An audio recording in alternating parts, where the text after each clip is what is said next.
คืนแรกกับการที่บ่มียายสาแต่ FC แฟนคลับก็ยังหลั่งไหลกันเข้ามาให้กำลังอกกำลังใจน้องอาอาย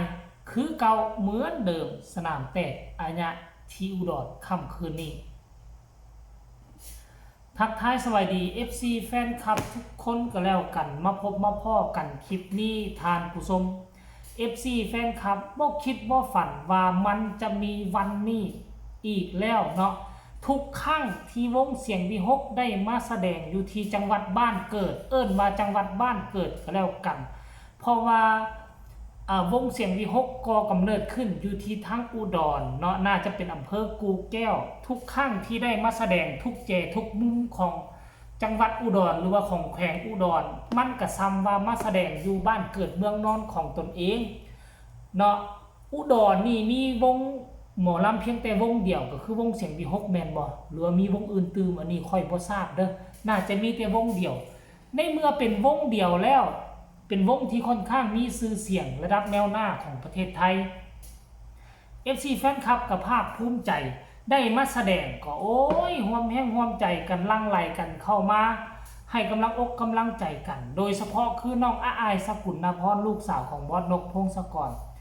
ยายสาได้ลาลงไปเป็นที่เงียบห้อยแล้วเนาะคนอยู่เคียงคูอยู่บนเวทีก็จะมีไผก็จะมีแต่บอสนกเนาะเป็นคนที่สำคัญประคับประคองลูกสาวได้ทำการแสดงให้ตลอดปลอดภัยให้มีกำลังจิตกำลังใจแบบบ่เขินบ่อายท่านผู้ชม FC แฟนคลับและที่สำคัญที่สุดนั่นก็คือขาดบ่ได้พ่อแม่ชาวเมืองอุดรของพวกเฮานี่แหละน่าจะหู้ข่าวว่าค่ำคืนนี้บ่มียายสาก็เลยพากันลังไหลกันเข้ามาสนามแตกตั้งแต่ประตูทางเข้าคนแน่นเอียดท่านผู้ชมเอ้ยจากปกติจะพากันเลี้ยนแถวเป็นแถว2แถวแตกกันเป็น4-5แถวมุ่งหน้าจะเข้าไปสู่ลานหน้าเวทีเห็นรูปภาพเล็ดลุดลอดออกมาเป็นชุดล่าสุดคือบอสนกพงศกรออกมาโพสต์เคลื่อนไหวเมื่อ7 ชั่วโมงที่ผ่านมานี่ว่ามวนมากจอยมากว่าซั่นเด้อำเภอนายุงอุดรธานีลาตรีนี่อีกยาวนานว่าซั่นพร้อมกับรูปภาพอันดำๆขมุ้มขมิ้มนี่ก็คือว่าหัวคนได้นี่บ่ได้ดำความมืดได้หัวคนอันนี้เวทีอันนี้คนเต็มเดี๋ยวมันเลื่อนไปได้ตึมบ่นี่ทุกคนเบิ่งเอาไหมอันนี้เวทีอันนี้ผู้คนโถเวทีจัดใส่บน3แยกเนาะเขาเอิ้นว่าแม่นเจเหลี่ยมสะดอกเป็น3แยกอยู่มุมเหลี่ยมพอดีคนก็เต็มกันอยู่หั่นเวทีก็เสลี่ยงใส่โถอาอายเอ้ยอาอายเบิ่งนี่ทุกคนเลยมีอีกบ่เมิดซ้ำนี่แล้วยังมีอีกหลายคนที่มาโพสต์หลายคนที่ยังมาเคลื่อนไหวท่านผู้ชม FC แฟนคลับอันนี้คือมากผลเหือแห้งของบอสนกพงศกรที่ตัดสินใจสร้างวงนี้ขึ้นมา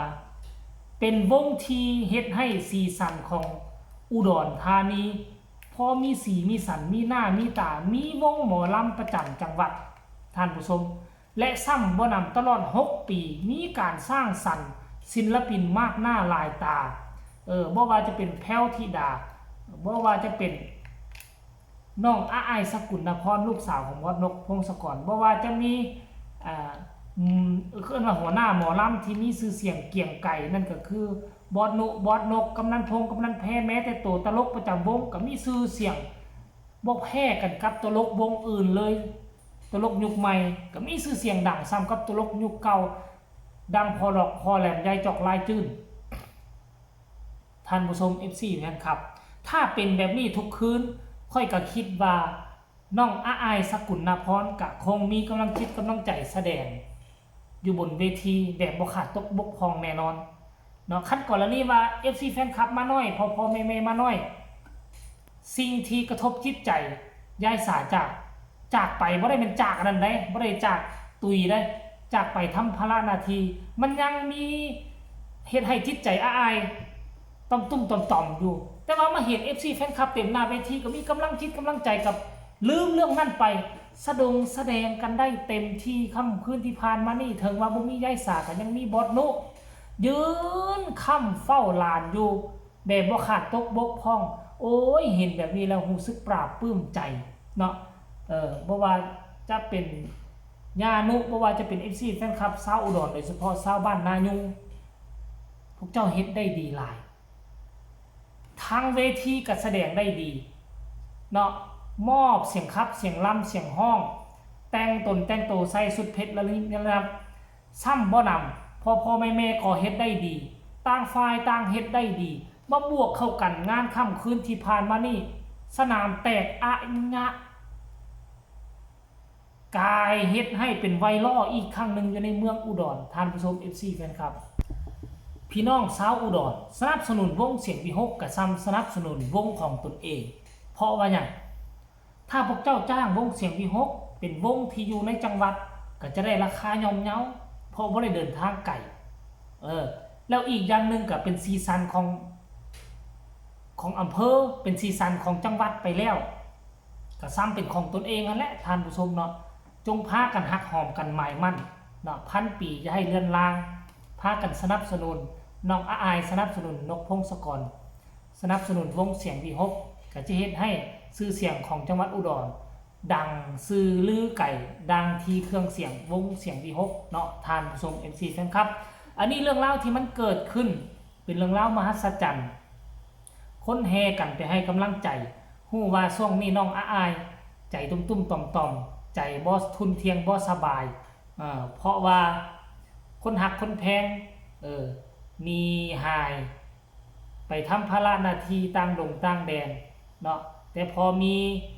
พ่อแม่ FC แฟนคลับมาให้กำลังใจขนาดนี้น้องอายสกุลนพรก็หายห่วงมีกำลังจิตกำลังใจสู้การสู้งานทำหน้าที่ต่อไปเนาะสำหรับคลิปนี้ก็น่าจะฝากฝังเอาไว้สำนี้ก็แล้วกันเรื่องเล่ามหัศจรรย์ที่มันเกิดขึ้นฝากกดไลค์กดแชร์กดติดตามที่สำคัญอย่ากดข้ามโฆษณาเด้อเนาะใครมีคำคิดคำเห็นมีคำตำหนิติชมหรือว่าอยากส่งข่าวอยากส่งกำลังแห่งใจไปให้ทีมงานเสียงวิหกโดยเฉพาะไปให้น้องอายสกุลนพรก็สามารถส่งความคิดฮอดคิดถึงมาใต้คอมเมนต์ก็แล้วกันเนาะสำหรับคลิปนี้ก็บ่หลายใหญ่ห้างขอลาทานผู้ชมเป็นเพียงซ้ำนี้พอกันใหม่ในคลิปหน้าสบายดี